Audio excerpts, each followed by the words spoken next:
Greetings everyone. Welcome back to my channel. So today let's learn about autobiography. Yes, this topic comes under B.Prasad's background to the study of English literature. So what do you think is an autobiography? Yeah, the author writes about his own life and achievements, isn't it? A successful presentation of the author's personality is inevitable in an autobiography, and it brings forth the period to which the author belonged. And something else about an autobiography is that it can never be complete, isn't it? Well, so let's take autobiography from the psychological point of view. So it brings in the decisive motives and moments that prompted the autobiography to write about his life. And a perfect autobiographer discusses his secret hopes and ambitions, and he reflects upon his career and real aspirations too. And it is indeed a product of first hand experience. Well, it is a true sort of writing, and of course, it is more entertaining. Well, now comes the objective and subjective autobiography. So it is simply an autobiography, is simply a narrative of events, isn't it? It must be entirely candid to achieve its full purpose. So an autobiography must be candid about the author's inner life and public career as well. And now comes the progress. So an autobiography's progress must be from the outward to the inward. That is, from the objective to the subjective. And what are the earliest examples of an autobiography?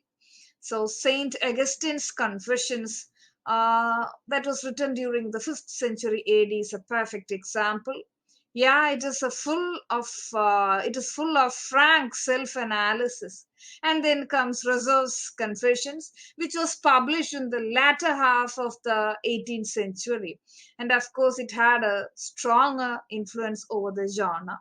And other contributions included Sir Osbert Sitwell's Left Hand, Right Hand. So there are different forms of autobiography. So it comes in the form of diaries and memoirs, in the form of journals. And the finest examples of these types would be Samuel Pepys and John Evelyn, who wrote during the 17th century. And then comes Fanny Burney, and it comes under late 18th century. And then comes Thomas Creevey and Charles Greville during the middle of 19th century. So these autobiographers wrote their first-hand experience of their life in the form of diaries and memoirs. And then comes in the autobiographies in the form of letters. So the autobiographical letters of the Paston family during the 15th century is a notable example. And then comes Dorothy Osborne's autobiography in the form of letters that came up during the 17th century. And a few more examples are Thomas Gray, William Cowper, Horace Walpole, Charles Lamb, and John Keats. And here, let's see a list of some important autobiographers. So, who are they?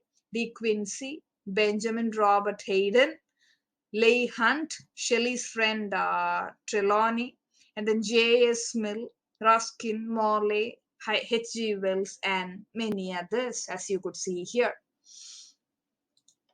Well, so what do you think are the difficulties of an autobiographer? Well, so the first difficulty is this one, telling the undoctored truth. So it is actually quite difficult to recapture any accurate impressions of the past. So especially the emotions of the distant past is very much difficult to be captured exactly in an autobiography. And well, there will be, of course, embarrassing episodes of the past life of the autobiographer. So telling such undoctored truth is quite difficult. And then comes the impossibility to be objective and detached. So when it comes to an autobiographer, it is impossible to remain detached from account of matters that has affected one's personal happiness or prosperity. So it is inevitable, isn't it? And care has to be taken to avoid comments on persons who are alive. So such things are quite difficult for an autobiographer. And then comes omitting details. Well, so an autobiographer is bound to omit details of daily life, and of course he must concentrate on striking and exceptional incidents. And a perfect autobiographer must definitely avoid false details. So it seems easier, but to follow these things will be quite difficult for an autobiographer. Well, hope you'd have learned something about autobiography. Please like, share, and subscribe. Thank you for watching.